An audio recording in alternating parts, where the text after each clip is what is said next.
माननीय नेता प्रतिपक्ष अपना स्वागत भाषण। आदरणीय राष्ट्रपति महोदया श्रीमती द्रौपदी मुर्मू जी,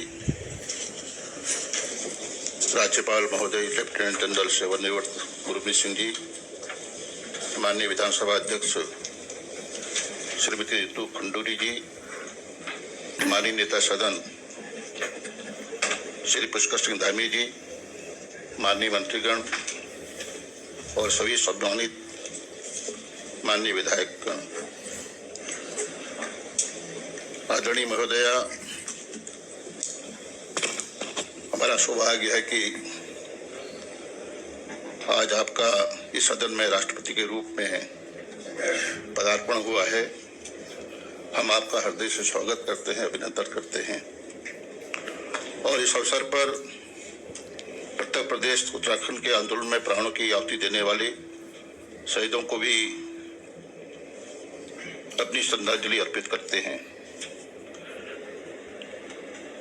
आदरणीय राष्ट्रपति जी, उत्तराखंड सभी मानकों में एक विशिष्ट प्रदेश है। भौगोलिक स्थितियों के कारण दक्षिण एशियाई क्षेत्र में उत्तराखंड की सीमाएं नेपाल और तिब्बत से मिलती हैं। उत्तर में गिरिराज हिमालय उत्तराखंड और देश की रक्षा में अडिग खड़े हैं। प्रकृति ने इस राज्य को हिमालय के अतिरिक्त हिमालय की गोद से निकलने वाली सदा नीरा नदियां दी हैं। ये जीवनदायिनी नदियां सदियों से उत्तर भारत की प्रमुख जीवन रेखाएं हैं।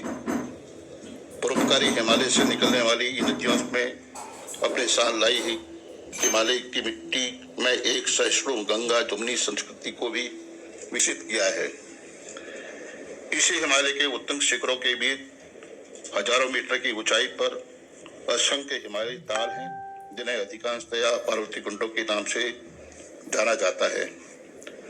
मध्य हिमालय में नैनीताल में आधार जतन ताल हैं, तो तराई में नानक सागर जैसी मनुष्य निर्मित झीलें हैं।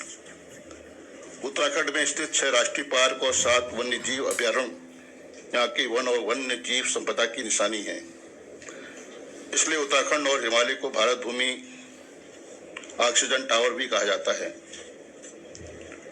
आदरणीय राष्ट्रपति जी, आप भी सिमली पार राष्ट्रीय पार्क की गोद में खेली बड़ी पली हैं। आपसे अधिक जल, जंगल और जमीन की महत्ता कौन समझ सकता है। मुझे उत्तराखंड की विधानसभा में यह कहते हुए अत्यंत गर्व हो रहा है कि उत्तराखंड की महिलाएं भी जंगलों को अपना मायका समझती हैं।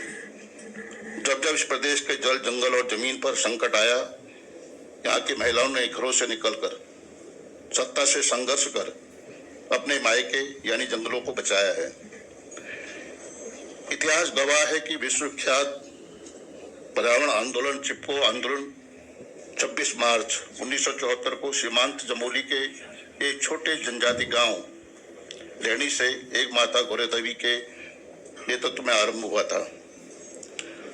आपकी तरह गौरा देवी जी की का भी प्रकृति और जंगलों से जुड़ाव था, इसलिए जंगलों को अपने बचाने के लिए वे पेड़ों से चिपक गई थी।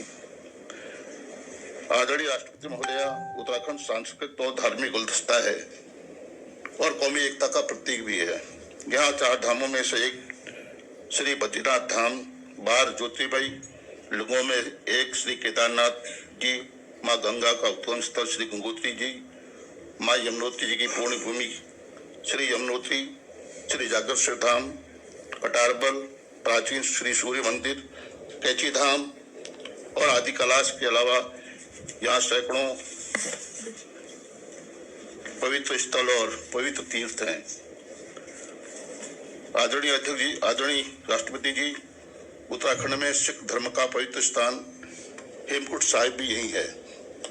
इसी राज्य के तराई में नानकमत्ता साहिब है। उत्तराखंड के रुड़की शहर के पास 13वीं शताब्दी से चिश्ती सिलसिले की पिरान कलिया दरगाह शरीफ सूफी संत मत की सुगंध बिखेर रही है। माननीय राष्ट्रपति जी, विशिष्टताओं के साथ उत्तराखंड राज्य विडंबनाओं का भी प्रदेश है। हमें प्रकृति की मार भी झेलनी पड़ती है। इस साल की बरसात में भी दर्जनों लोगों ने आपदाओं में जान गंवाई है। हमारे जल, जंगल देश दुनिया के पर्यावरण की रक्षा कर रहे हैं, लेकिन जंगली जानवरों के कारण उत्तराखंड के अधिकांश भूभाग में खेती बर्बाद हो रही है। देश की संसद में 2006 से वन अधिकार कानून पास हो गया है, लेकिन आज की तिथि तक 65% वन भूमि वाली इस राज्य में वनाधिकार कानून के तहत दर्जन भर मामलों में भी अधिकार नहीं मिल पाए हैं। उत्तराखंड की सबसे बड़ी समस्या पहाड़ी जनमानस का तीव्र गति से शहरों की ओर पलायन है। कृषि योग्य भूमि की अपर्याप्तता, कष्टप्रद जीवन, रोजगार की तलाश, शिक्षा, स्वास्थ्य और चिकित्सा संबंधी सुविधाओं के अभाव के कारण पर्वतीय क्षेत्र से पुरुष कार्यकारी शक्ति का पलायन होता जा रहा है। पर्वतीय भूभाग में कृषि का मूल आधार है और कृषि का मूल आधार महिला है। माननीय राष्ट्रपति जी, खेत में बीज, खाद, निराई, गुड़ाई, फसल कटाई, मड़ाई, सफाई, घर रखाव सभी कार्य महिला द्वारा संचालित किए जाते हैं।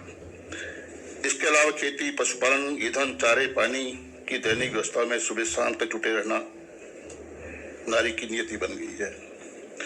लेकिन यह भी सच है कि प्रदेश की मातृशक्ति ने विभिन्न क्षेत्रों में नए आयाम और कीर्तिमान स्थापित किए हैं। जनसंख्या की वृद्धि, बेरोजगारी की समस्या, तकनीकी कौशल की कमी, औद्योगिकरण का अभाव, वैज्ञानिक कृषि पद्धति का अभाव, बागवानी एवं उद्यानिकी को समुचित प्रोत्साहन न मिलने तो लघु कुटीर उद्योगों की उपेक्षा के परिणाम स्वरूप पर्वतीय अर्थव्यवस्था में वांछित सुधार और पर्वतीय जनमानस को आत्मनिर्भरता प्राप्त नहीं हो पाई है। अभी भी शिक्षण संस्थाओं की स्थापना के बावजूद पर्वतीय इलाकों में तकनीकी शिक्षा का पूर्णतः अभाव बना हुआ है। उत्तराखंड जैसे पहाड़ी राज्य में स्वास्थ्य और शिक्षा की समस्याएं आज भी चिंतनीय है। शिक्षा और स्वास्थ्य के क्षेत्र में अभी कोई चुनौतियां हैं की आवश्यकता है। आदरणीय राष्ट्रपति महोदया, इन सभी खूबियों और कमियों के साथ हम सभी विधानसभा के सदस्य आपको अपने बीच पाकर अभिभूत हैं। आज आपके मार्गदर्शन का लाभ निश्चित रूप से सभी माननीय सदस्यों को, उत्तराखंड सरकार को निश्चित रूप से मिलेगा और उत्तराखंड सरकार राज्य के हित में महत्वपूर्ण कदम उठाएगी, ऐसा मेरा विश्वास है। मैं आपके सुखद जीवन, सुदीर्घ जीवन और स्वस्थ जीवन की कामना करता हूँ।